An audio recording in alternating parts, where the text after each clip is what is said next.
मोमिनो, तुम पर रोजे फर्ज किए गए हैं जिस तरह तुमसे पहले लोगों पर फर्ज किए गए थे, ताकि तुम परहेजगार बनो।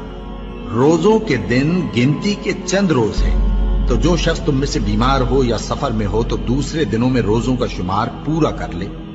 और जो लोग रोजा रखने की ताकत रखें लेकिन रखें नहीं, वो रोजे के बदले मोहताज को खाना खिला दें। और जो कोई अपनी मर्जी से ज्यादा नेकी करे तो उसके हक में ज्यादा अच्छा है।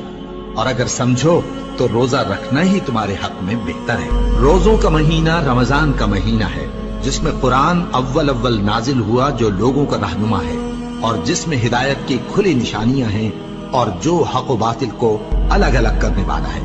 तो जो कोई तुम में से इस महीने में मौजूद हो, चाहिए कि पूरे महीने के रोजे रखे, और जो बीमार हो या सफर में हो तो दूसरे दिनों में रोजे रखकर उनका शुमार पूरा कर ले।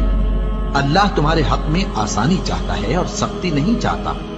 और ये आसानी का हुक्म इसलिए दिया गया है कि तुम रोजों का शुमार पूरा कर लो, और इस एहसान के बदले कि अल्लाह ने तुमको हिदायत बख्शी है, तुम उसको बुजुर्गी से याद करो और उसका शुक्र करो। और ऐ पैगंबर, जब तुमसे मेरे बंदे मेरे बारे में दरियाफ्त करें तो उन्हें मालूम हो कि मैं तो तुम्हारे पास ही हूं। जब कोई पुकारने वाला मुझे पुकारता है तो मैं उसकी दुआ कबूल करता हूं। तो उनको चाहिए कि मेरे हुक्मों को माने और मुझ पर ईमान रखें, ताकि नेक रास्ता पाएं। रोजों की रातों में तुम्हारे लिए अपनी औरतों के पास जाना जायज कर दिया गया है। वो तुम्हारी पोशाक हैं और तुम उनकी पोशाक हो।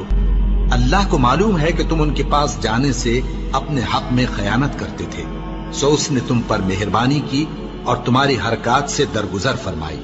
तो अब तुमको इख्तियार है कि उनसे मुबाशरत करो। और अल्लाह ने जो चीज तुम्हारे लिए लिख रखी है, यानी औलाद, उसको अल्लाह से तलब करो और खाओ और पियो, यहां तक कि सुबह की सफेद धारी रात की सियाह धारी से अलग नजर आने लगे। फिर रोजा रखकर रात तक पूरा करो। और जब तुम मस्जिदों में एतकाफ बैठते हो तो उनसे मुबाशरत न करो। ये अल्लाह की हदें हैं, इनके पास न जाना। इसी तरह अल्लाह अपनी आयतें लोगों के समझाने के लिए खोल खोल कर बयान फरमाता है, ताकि वो परहेजगार बने।